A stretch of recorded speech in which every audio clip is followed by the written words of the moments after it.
Hey everybody, welcome back to Airsoftology Mondays, the show that answers your questions, helps you out in a pinch, and is also super excited about finally getting to go back and play a Milsim. It has been so long. I couldn't even tell you how long it's been since I've actually done a Milsim op. I was about to lose my Milsim card, actually. It's gonna no, not enough punches in a year. Anyway, yes, so coming up next week, it's Operation Copperhead. I'm going with Classic Army.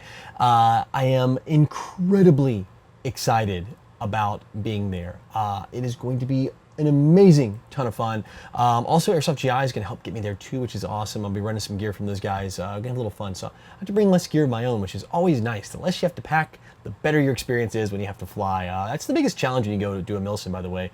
It's just getting all your gear there and make sure you have all the stuff squared away, especially like this one that is in the middle of nowhere. And I mean absolutely like an hour and a half drive to the nearest remotely what you would call a city.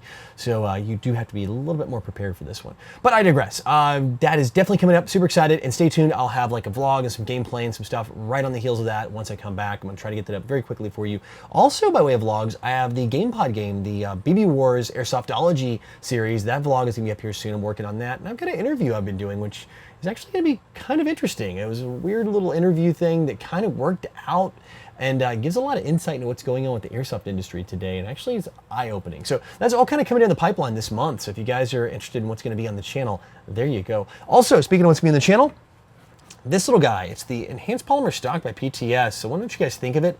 I've got a full review of this thing. It's gonna be a short one because it's an accessory, but I wanted to show it to you too, see what it's like. Battery goes in the back, tons of space, that kind of good stuff. What you guys' thoughts were on this? And again, like I have a full review on this probably by the end of the week up. It's already shot, it's just in edits right now. But enough about what's coming up. Let's talk about what's right now, and right now is your questions in the Palco mail call. Majestic Mango writes, hey John, what would be your hands down dream gun as well as attachments if you want? So hands down, my dream gun I would love to see re-emerge in Airsoft, because this was around for a while and they were super hard to find. They're still technically around, is a PSG-1. Tokyo Marui made it for years. It was always back in the day. Yes, I'm an old Airsofter. My favorite like dream gun, the one I wanted. It was super expensive. It was like 500 bucks and it was all plastic and all that. But it's just a cool like semi-automatic sniper rifle. And what was neat about the PSG-1 back then, I would love to see on this one too, the new version, if somebody had the licensing, hint, hint, Elite Force, I'm looking at you since you have the HK licensing and this is an HK gun, to do the pre-cocking. So what had happened with that, Marui made it so when it fired, the piston would actually compress the spring and be sitting back in that fully compressed position, just waiting for you to pull the trigger. It would let the spring go and then it would re-cock it. So it's opposite of how every other airsoft gun works. Most of them, the piston sits in the front of the cylinder. And this one, it would actually pull it back. And then when you were done for the day, you had a little switch you could hit and it would decock it and move that forward so you didn't kill your springs, didn't leave it compressed. I always thought that was the coolest thing. Now you can do that with some MOSFETs out there, like the ASCU and the Spectre and all that. So I would love to see an upgraded MOSFETted DMR / semi-automatic sniper rifle from that one. Absolute dream gun. As a runner-up, I will accept the G3 SG1, which is kind of the more assault rifle-ish younger brother of the PSG-1. I will take that as an acceptable second. Purple Plays Clash writes, what's the likelihood of a World War II Milsim? Well, in the United States, I'm going to burst some bubbles, and a full-fledged Milsim at that level, probably slim to none. The challenge of getting the uniforms, enough people together to warrant renting and getting a facility to get the proper sides with all the loadouts, everything correct, is going to be incredibly difficult. That said, it would be so much fun. I think the best chance are our UK or European friends. They have a lot of great areas to play, and I think we have a better shot over there across the pond to get the Milsim at that era, World War II. I think that would be super cool. Definitely would change the play style, slow things down, make it a lot more interesting. I would sign up in a second. I would absolutely, if I had to fly to somewhere in Europe or fly to the UK or wherever, I would get on a plane to go experience that, because I think that's it. Now, that said, I mean, I'm not going to say there's not games that can pop up, because I'm sure I know of some, and I know of some that have happened in the past and are still, I'm sure, going on. A little regional areas where people are pulling this off, where they have a group of people who are excited about World War II and have all the goodies and are able to do that.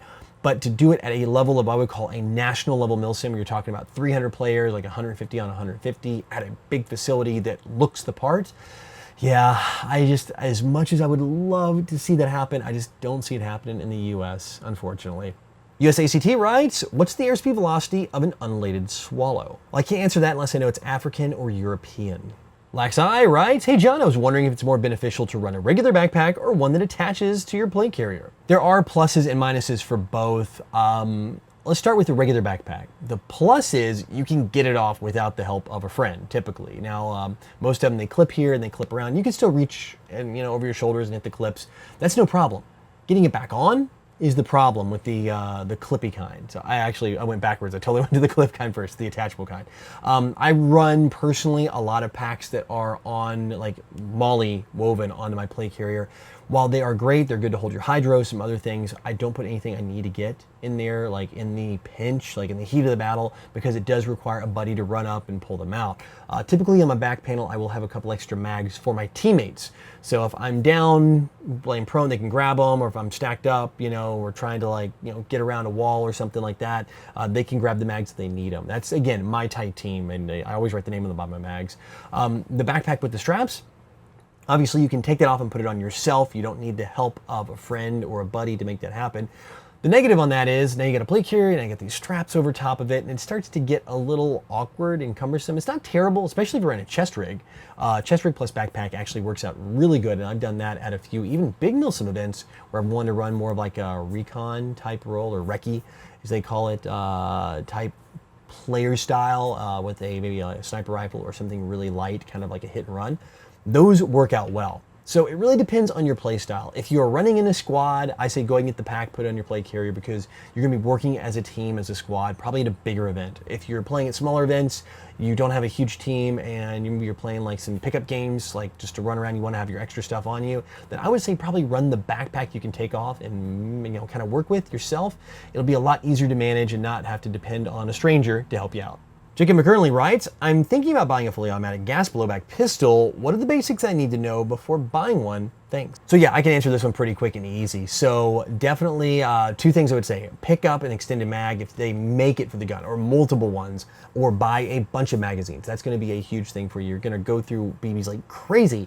And on the same side, if you're looking at green gas, I'm assuming this is green gas or CO2, make the investment in a lot of green gas or a lot of 12 gram cartridges, because you will go through that as well. Both of those things are the biggest thing. Also keep in mind, because it's full auto, you have the tendency to be a little heavier on the trigger, and for most of these guns, even metal on metal, they does seem to have a little heavier wear and tear on the pistol.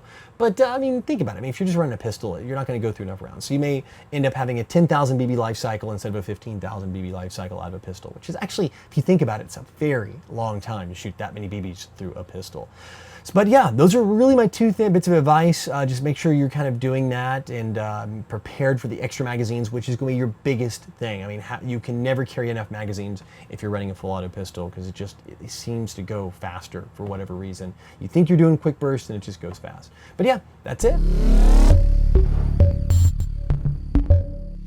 All right, guys, that's it for questions this week, which means it is time for the Code Red Headsets video recommendation of the week. And this one is a little heavier subject material than I'm used to putting out for you guys. Usually it's light and airsofty and fun or something kind of quirky.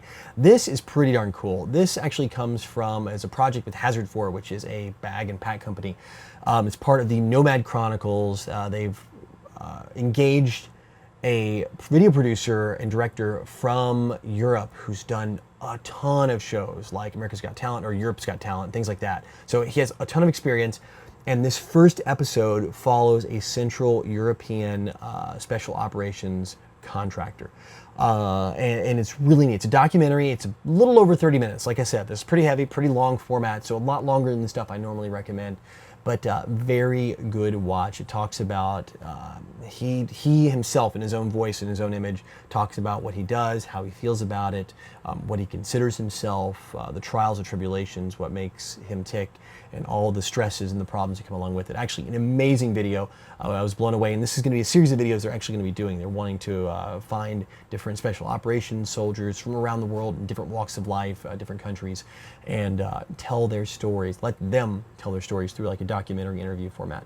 So yeah, if you want to see something I think is very well put together, very extremely professionally shot, and I thought incredibly informative. Definitely check out the Nomad Chronicles. This is the Brothers Keeper documentary, and it's on the Hazard 4 channel. And as always, you can click the link right here, this video next to me, or I'll have a full link in the description below so you can watch the video.